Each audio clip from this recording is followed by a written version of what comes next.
Doctor Manoj Sinha ने साबा जिले के गौड़ा सलाथिया में guidance and counselling cell for youth development के छठे सालाना दिन की तकरीबात में बतौर मेहमान खुसूसी शिरकत की। उन्होंने कहा कि जम्मू कश्मीर के मईशत में पिछले 5 सालों में बेमिसाल तरक्की हुई है और आने वाले सालों में ये दोगुनी हो जाएगी। उन्होंने कहा कि शफाफ और मुनज़्ज़म इंतजामिया की वजह से ही मुमकिन हुआ है।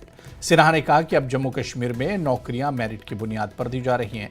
इनका कहना था कि वो वक्त चला गया जब नौकरियों के लिए सिफारिशात और पर्चियां आती थीं। सिन्हा ने कहा कि मरकज की तरफ से नाफिज की गई नई सनती पॉलिसी से जम्मू कश्मीर को बहुत ज्यादा फवायद मिल रहे हैं, रोजगार के नए मौके पैदा हो रहे हैं और मकामी नौजवानों को नए मंसूबे शुरू करने की तरगीब मिल रही है।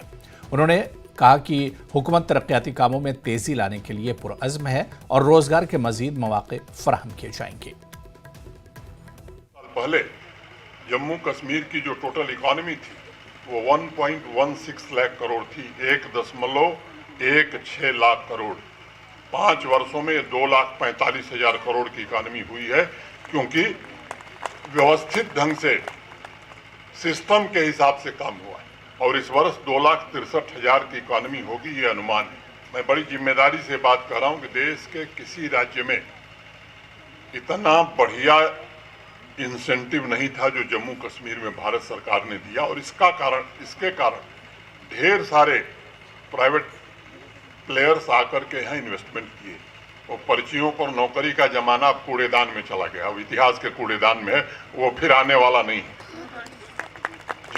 जिसमें योग्यता होगी, जिसमें क्षमता होगी, वही सरकारी नौकरी पाएगा। ये व्यवस्था आदरणीय प्रधानमंत्री जी के नेतृत्व में जम्मू कश्मीर में स्थापित होगी।